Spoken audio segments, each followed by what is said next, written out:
Hey guys, Katie from the K Show blog here, and today I just want to chat about some of the rookie travel mistakes that you're probably going to want to avoid. And before we get started, I just want to say this isn't a judgmental video to judge and shame people who do these things. If you do these things or you've done these things, you're in good company. I've done them too. All of them except the very last one. So it's not to be judgmental, it's not to shame anyone, just to kind of share what I've learned so that maybe if you're just starting out traveling or whatever, you can have your travel adventures without making my mistakes. So let's get into it. Number one, paying excessive bank fees. What a rip-off banks are, right? We all know that, right? And if you don't pay attention to their schemes, they are gonna take as much money as they can from you, and you'll easily waste your precious travel budget on their ridiculous fees. One rookie mistake when you're traveling is you go to pay for something, either pay for it at a store or get cash out from an ATM, and there's always a pop-up that comes up and it says, do you want to pay in, and it'll give you the option between the currency where you're traveling or your home currency, the currency where your bank is. And it seems like you should pick the local one where you're traveling, right? Because that's what it costs, that's what you're paying in. But that's where they get you. So you always want to pick your home currency. It seems like it doesn't make sense, because what that means is your bank at home is gonna take care of converting that money, and the exchange rate you get with your own bank is almost always way better than whatever that foreign bank or foreign ATM especially is going to give you. So you always want to go with your home currency. So it feels weird even if you're traveling in Italy and it'll come up, do you want to pay in euro or USD? My bank's American, right? So euro, USD, and it seems like I should pay euro because I'm in Europe and this is the currency they're using. No, always go for your one, because sometimes I would do experiments with these and pay attention. I'd take a photo of the exchange rate they were offering and then pay attention to what I actually paid through the American bank, and it was sometimes 20 euro difference just for a simple cash out or something like that. So beware of that scam and always go with your home currency. And another thing is just paying excessive bank fees in general. So if you are going to be traveling, it's worth looking into getting an account that's travel friendly. They've got good, good fees for traveling and conversion and using your card overseas and things like that. Or just get a travel card if you can. A lot of banks offer them, and with the travel card you just load up the money onto the card and you only pay the exchange rate once, and that's the day you load the money onto it. Then the card is loaded in that foreign currency, whatever you're using.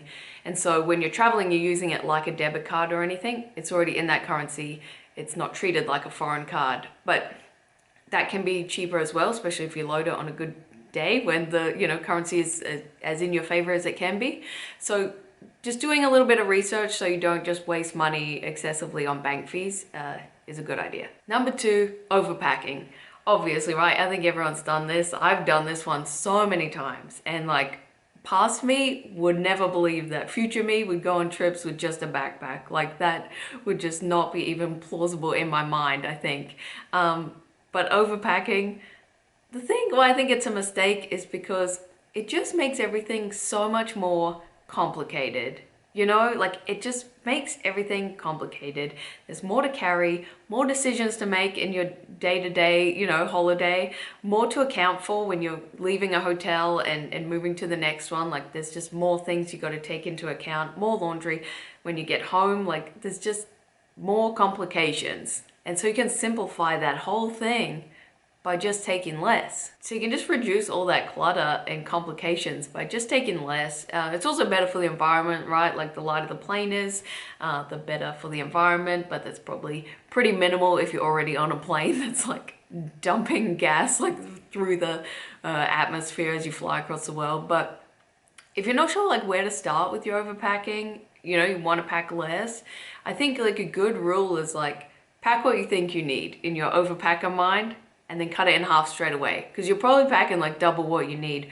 Maybe if you're really bad, you need to cut it in half again.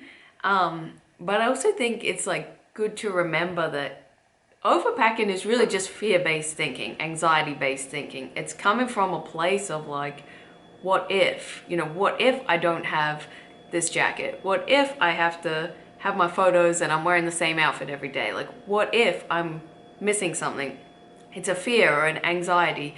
So to overcome that, you need to kind of address that thinking and those fears. And like, what if you don't have enough, right? What if you have to do laundry on the trip? Or what if you wear the same thing in your photos? Or like, worst case, what if you thought it was going to be warmer and you didn't bring a jacket and then you have to buy a jacket? Like, you still have a great time. Like, it's not the end of the world. So like reassuring yourself of that, I think helps with overpacking. And like being a little bit uncomfortable is just really not the end of the world. I think worst case, you can buy something if you really need it.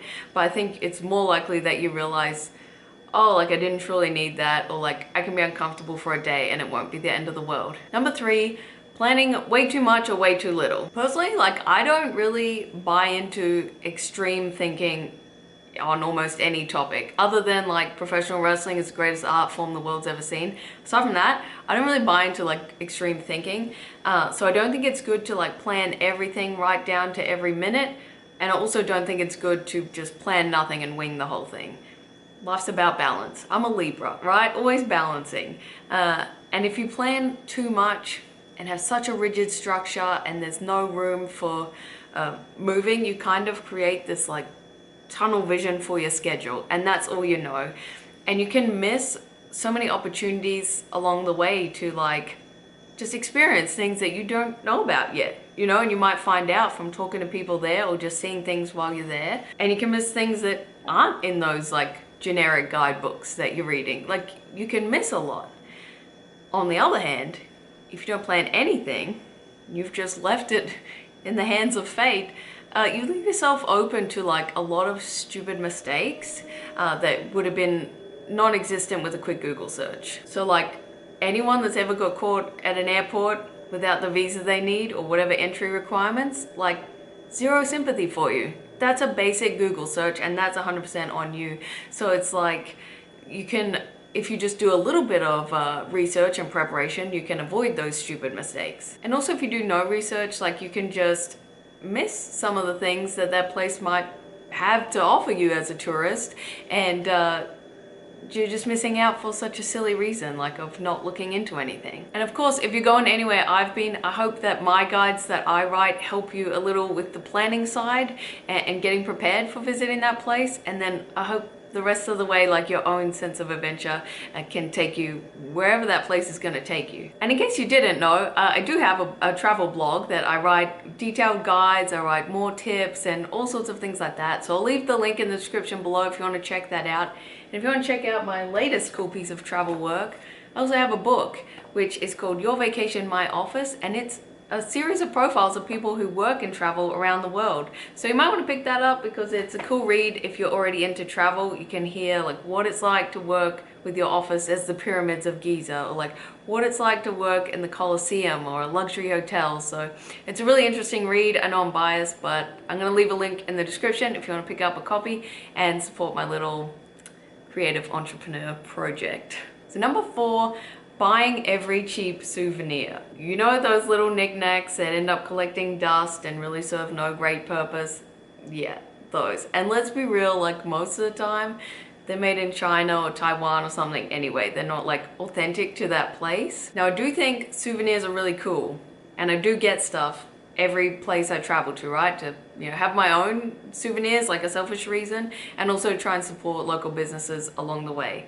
But since I reformed my buy every cheap knickknack souvenir ways, now instead of getting like those 10 or 15 little things from every little knickknack store that are kind of wasteful and not authentic, instead of buying, you know, lots of those, I'll buy minimal, like maybe 1 or 2 things, but that are really authentic to the place, usually cost a bit more.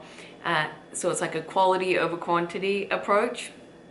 And I usually, I mean, you can get whatever you want, but like I usually get either stuff for the house that I can decorate with and then like have a cool memory, you know, of that place, like with something that's gonna last a lot longer and be useful in the house.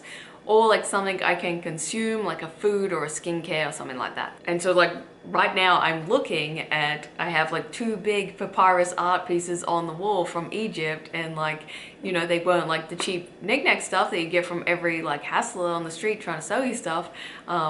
They were a little bit more expensive, but they like, every time I look at them, I'm looking at them now and I just like think of being in Egypt again, and like I've supported that place that, you know, handmade them and sold them and everything. So I think definitely buying every little cheap knickknack thing from the tourist shops is probably a rookie mistake, and there's better way around supporting businesses and also getting yourself souvenirs. Last one, number 5. This is the one I haven't done, and it's just doing the same things you can do at home while you're traveling. This one I've noticed a lot of people do, like when I was younger and doing more of the group tour style of traveling, but like, why would you travel all the way across the world to do the same stuff you do at home?